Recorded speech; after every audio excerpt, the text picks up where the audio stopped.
Okey, kira-kiranya dah lebih kurang 2 minggu saya menggunakan iPhone 14 Pro dan juga 14 Pro Max ini, okey. So saya rasa tibalah masanya saya membuat ulasan tentang pengalaman saya menggunakan kedua-dua smartphone Apple ini. Betul tak kan?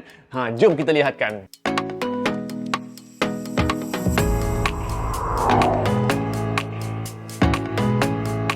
Apa khabar semua? Jason Smashpop di sini, kawan borak gadget anda. Okay, so dalam episod ini kita akan memborak-borakkan pengalaman saya dan juga ulasan saya tentang pengalaman saya menggunakan iPhone 14 Pro Max, okay, dan juga 14 Pro yang baru sahaja dilancarkan di Malaysia baru-baru ini. So of course, benda pertama yang kita nak cakapkan adalah design ataupun reka bentuk luaran dia.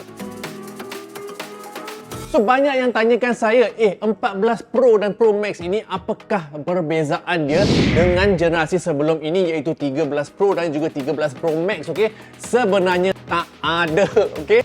Design dan reka bentuk dia lebih kurang sama, bukan lebih kurang tapi sebiji, okey, macam generasi yang sebelum ini, tapi cuma warna sahaja yang berlainan. Dan okey, dia punya kamera ni, sistem panel kamera di belakang ni sudah pun dibesarkan, okey, sebab dia punya kanta-kanta di belakang ni sudah pun dinaik tarafkan. Tapi Apple juga ada katakan di bahagian depan, okey, skrin pula. Tiba-tiba cakap pasal skrin, cakap je lah pasal skrin. Apple juga pernah katakan, okey, yang skrin dia untuk Pro dan juga Pro Max, dia punya bingkai sudah pun dinipiskan sedikit.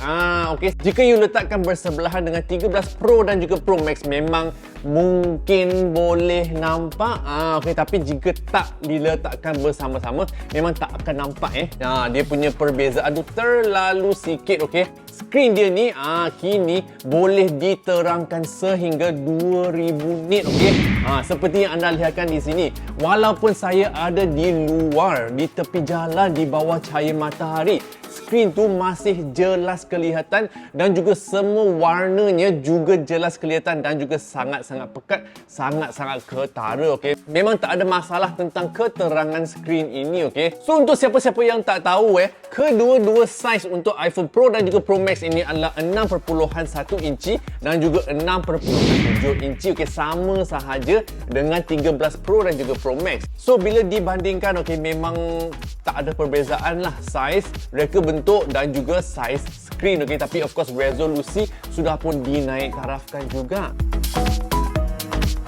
So bila kita cakap tentang skrin, soalan cepu emas yang paling ketara ditanyakan tentang iPhone 14 Pro dan juga Pro Max ini adalah bahagian takuk di bahagian atas, okey, yang dinamakan Dynamic Island ataupun pulau dinamik, okey. Kita semua dah tahu dah, pernah tengok YouTube video dari YouTuber, pernah tengok iklan-iklan Apple, kita tahu apakah kegunaan Dynamic Island kan. So tak payah saya cakap lagi apakah benda tu, okey. Tapi saya cuma nak cakapkan, okey, Dynamic Island ini dapatkah ia memudahkan kerja-kerja hidup kita orang, menceriakan hari-harian kita orang dan sebagainya, okey. So dalam penggunaan saya kan menggunakan iPhone 14 Pro dan juga Pro Max ini, Dynamic Island dia jarang berfungsi. Maksudnya, sekiranya saya tak menggunakan aplikasi yang boleh menggunakan Dynamic Island, memang tak ada apa-apa perbezaan Dynamic Island yang ada di atas tu, okey.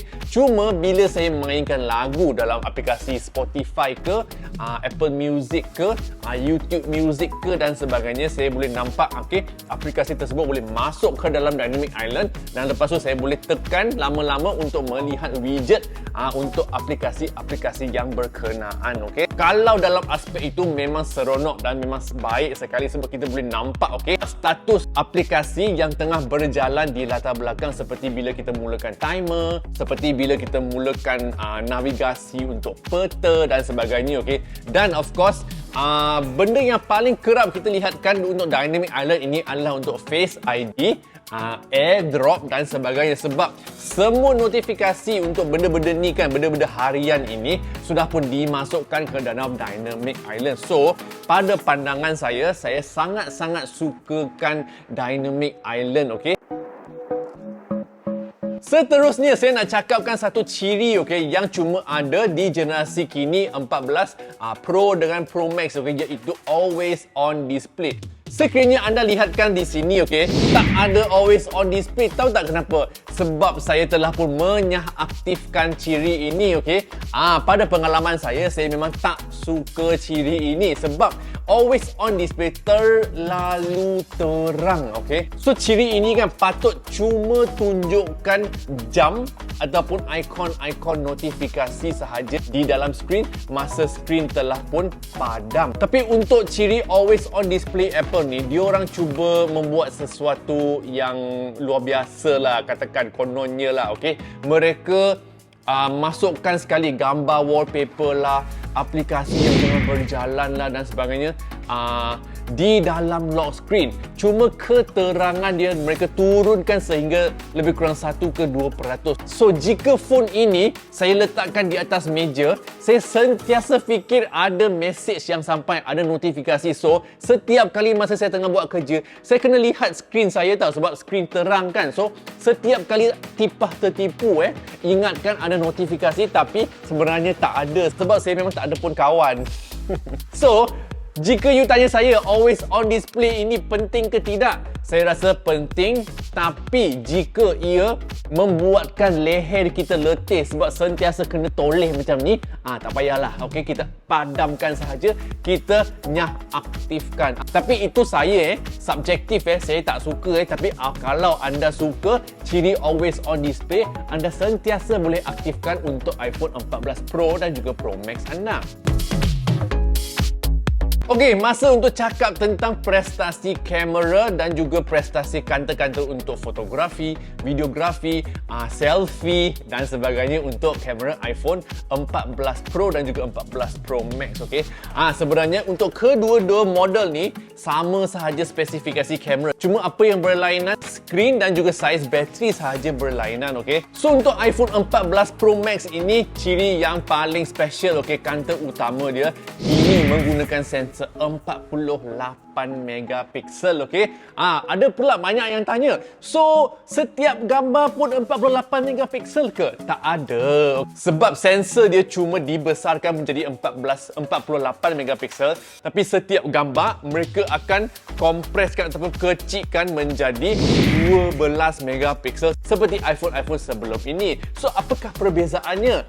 Okey, disebabkan sensor dah banyak biji dalam sensor dia, mereka boleh gabungkan 4 piksel menjadi satu supaya setiap piksel dalam gambar 12 megapiksel adalah lebih besar berbanding dengan gambar 12 megapiksel yang sebelum ini. So dengan piksel-piksel yang lebih besar, maka phone ni boleh menyerap lebih banyak cahaya. So dengan kebolehan menyerap lebih banyak cahaya, maksudnya bila waktu malam, bila dalam situasi kurang cahaya, kamera ini boleh menyerap lebih banyak cahaya dan tak payah shutter tu buka lama-lama. So katakan you gunakan night mode sebelum ni kita perlu gunakan lebih kurang 2 saat untuk mengambil satu gambar, tapi dengan sensor yang lebih besar dah, piksel yang lebih besar, mungkin night mode tu cuma memerlukan 1 saat sahaja untuk menangkap gambar yang sama.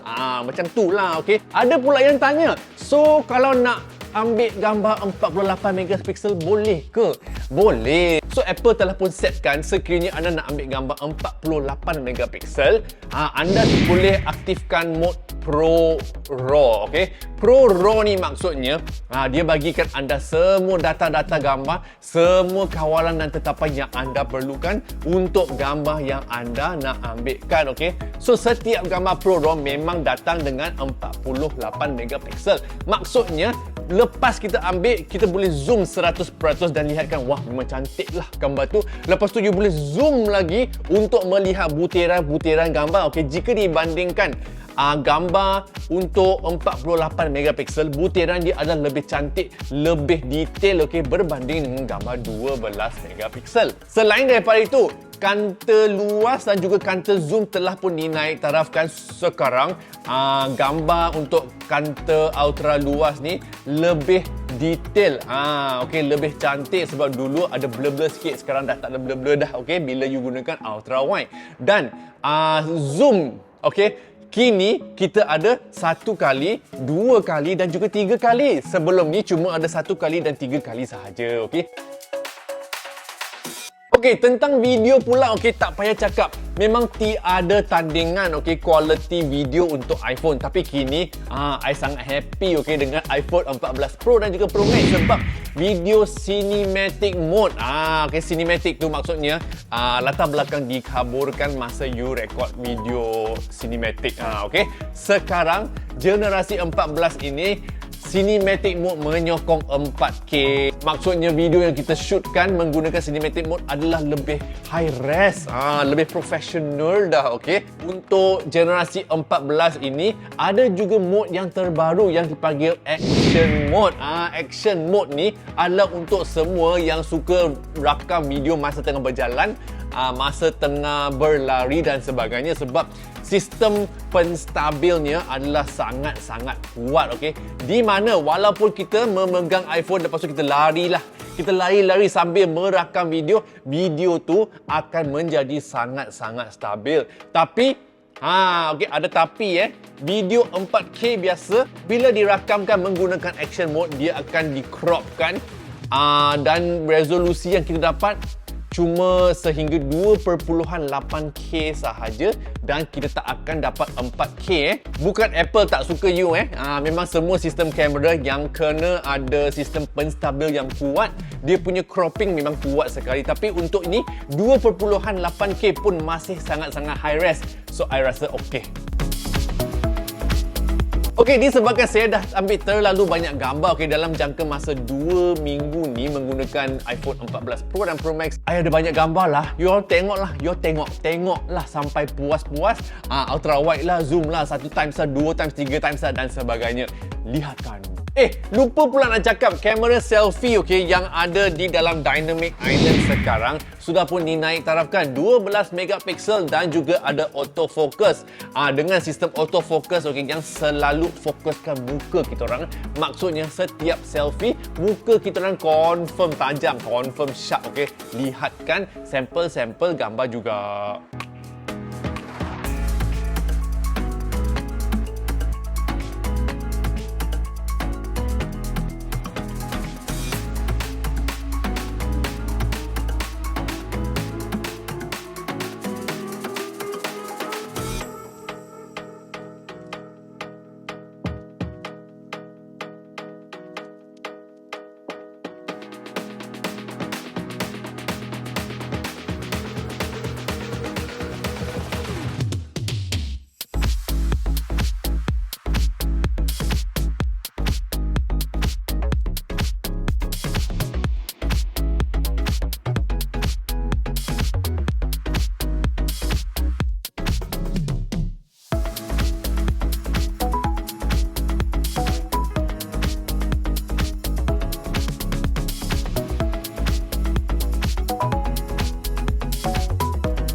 Sebelum kita mengakhiri ulasan, kita patut cakapkan tentang prestasi phone ini masa kita main game dan juga bateri kan, hayat bateri dia. Phone ini menggunakan chip A16 Bionic. So kita semua tahulah chip untuk iPhone ni memang tiada tandingan daripada phone-phone yang lain di pasaran. Tapi dengan iPhone 14 Pro dan juga Pro Max, A16 Bionic ini memang sangat-sangat pantas, sangat-sangat cepat dan juga masa kita main game pemprosesan dia memang tiada tandingan. So bila nak cakap tentang bateri pula, ni kurang sikit dalam penggunaan saya minggu pertama, saya ada aktifkan always on display. So dengan always on display maksudnya setiap kali saya tak sentuh phone tu, walaupun skrin dipadamkan, always on display masih always on.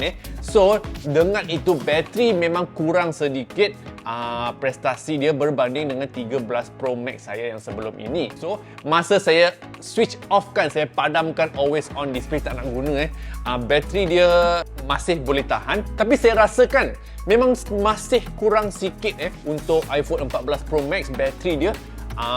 saya masih rindukan prestasi ataupun hayat bateri iPhone 13 Pro Max. Tapi tak apalah, sebab benda ni kita boleh gunakan MagSafe charging. Kita boleh charge je mana-mana, kat kereta boleh charge, kat office boleh charge, kat rumah boleh charge. Betul tak? Macam tu lah. So kalau tanya saya, bateri memang I don't care, I tak ada problem. Okay, cuma saya dapat rasakan yang dia punya hayat bateri tak sekuat 13 Pro Max. So itulah dia ulasan dan juga pendapat saya selepas menggunakan iPhone 14 Pro Max dan juga 14 Pro selama 2 minggu. Okay. Kalau nak tahu harga, boleh klikkan ke pautan di bawah ini, okay? Tapi I boleh cakapkan untuk Pro Max ini lebih kurang 6 hingga 8,000 macam tu lah kalau nak beli.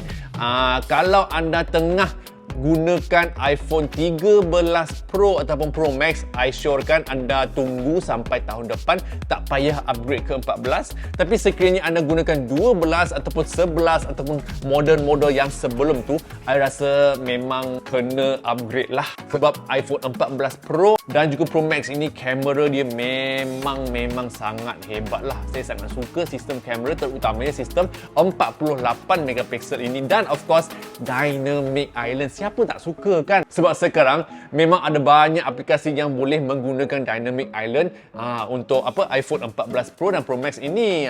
Main game lah dan sebagainya. Okay? So itulah dia. Terima kasih kerana menonton. Tolong sharekan video ni kepada kawan-kawan anda sekiranya anda rasa ulasan saya dapat membantu anda ataupun kawan anda untuk membuat keputusan nak beli ke tak nak beli ke iPhone 14 Pro dan juga Pro Max ini, okey. Dan jangan lupa untuk langgan ke channel ini, tekan butang langgan, okey, tekan butang merah di bawah video. Sebab ada banyak lagi video tentang gadget-gadget Apple yang bakal tiba di Malaysia, seperti Apple Watch lah, Apple Watch Ultra lah, AirPods Pro lah, iPhone 14 Plus lah dan sebagainya. Ada banyak lagi lah video pada masa depan. So jangan miss out, okey, kena langgan dan ikuti saya lah di Instagram, TikTok, YouTube, Twitter. Nama saya @smashpop, okey. Itu saja. Jumpa anda di video seterusnya.